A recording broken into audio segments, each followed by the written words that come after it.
अच्छा, थीम्स और प्लगइन्स की इंस्टॉलेशन पे एक बाज़ औक़ात एरर आ जाता है कि आपको डिपॉज़िटरी में से थीम्स या प्लगइन नहीं मिलते, तो उसके लिए एक मैंने दूसरा ऑप्शन बताया था कि आप थीम अपलोड कर सकते हैं, इसी तरह प्लगइन्स भी अपलोड कर सकते हैं।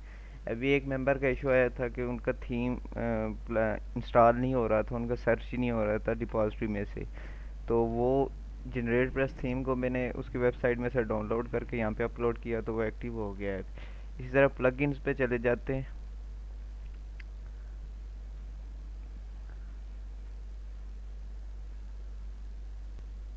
तो प्लगइन सेक्शन पे अगर आप ऐड न्यू करें,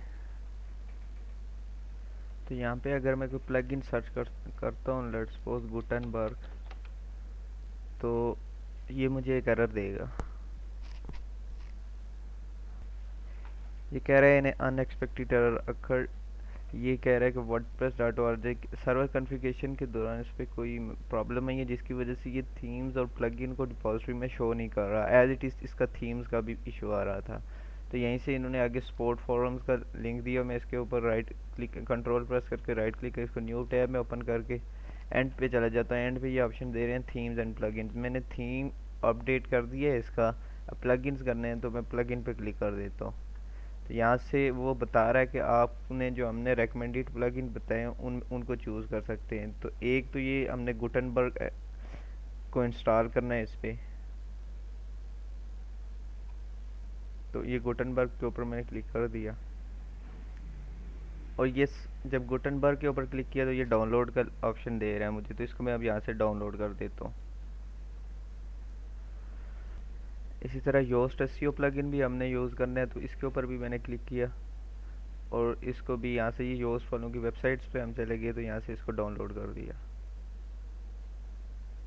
अब ये दोनों प्लगइन जो हमने चूज़ किए हुए हैं, इन दोनों को मैंने डाउनलोड कर दिया है। अब इनको मैं प्लगइन्स पे अपलोड कर दूंगा, क्योंकि इंस्टॉलेशन इस पे हो नहीं रही। थी डिपॉजिटरी में से, प्लगइन्स की डिपॉजिटरी में से ये दे नहीं रहा। तो दोबारा इसकी बैकएंड पे चले जाते हैं।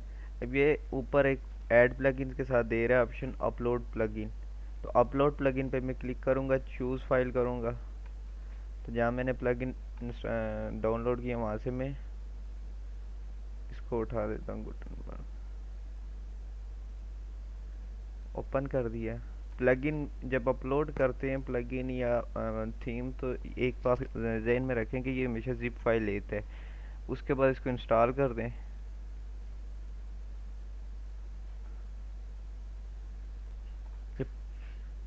प्लगइन इंस्टॉल हो गया है। अब प्लगइन इंस्टॉल सक्सेसफुली, ये आपने ऑप्शन इसने बता दिया। तो इसको मैं एक्टिव कर देता हूँ, एक्टिव प्लगइन। तो ये आप देख सकते हैं गुटनबर्ग प्लगइन ये अब इसमें इंस्टॉल भी हो चुका है और एक्टिव भी हो चुका है। इसी तरह जब इसको लेट्स सपोज मैं डिलीट कर देता हूँ।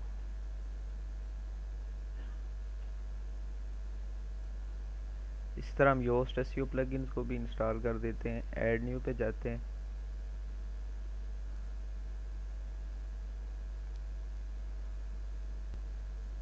और यहाँ से इस पे अपलोड प्लगइन कर देते हैं। चूज़ फाइल करते हैं, ये योस्ट एसईओ वाला ओपन कर रही है, इंस्टॉल नाउ। ये प्लगइन भी इंस्टॉल हो चुका है इस पे। यहीं इसको भी यहीं से एक्टिव कर दें आप, एक्टिव प्लगइन।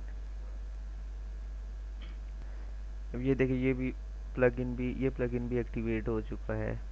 तो इस तरह करके जब आपको अगर बाज़ का प्लगइन की इंस्टॉलेशन में या थीम की इंस्टॉलेशन में कोई प्रॉब्लम दे जाता है, तो आप थीम्स को जो थीम आप इंस्टॉल करना चाहते हैं या जो प्लगइन इंस्टॉल करना चाहते हैं उसको उसकी वेबसाइट में से डाउनलोड करके उसको प्लगइन से और थीम में अपलोड कर सकते हैं। एज इट बिल्कुल सेम तरीका है थीम्स का। थीम्स पे भी एक ओवरव्यू कर लेते हैं। यहाँ से अगर मैं ऐड न्यू करता हूँ इस थीम्स के ऊपर, तो यहाँ पे भी ये इसने यही एरर देना है मुझे, जो पहले एरर दे रहा था। ये देखे सेम एरर दिए। इसी तरह इस पे मैंने कंटिन्यू किया था स्पोर्ट फॉरम में जाके, तो मैंने जनरेट प्लस थीम को वहाँ से डाउनलोड कर दिया और यहाँ से इसको फिर अपलोड कर दिया। तो ये प्रोसीजर है। अगर थीम या प्लगइन्स इंस्टॉलेशन में या वर्डप्रेस डिपॉजिटरी में से आपको नहीं मिलते, तो आप उनको उनकी वेबसाइट में से डाउनलोड करके अपलोड कर सकते हैं। शुक्रिया।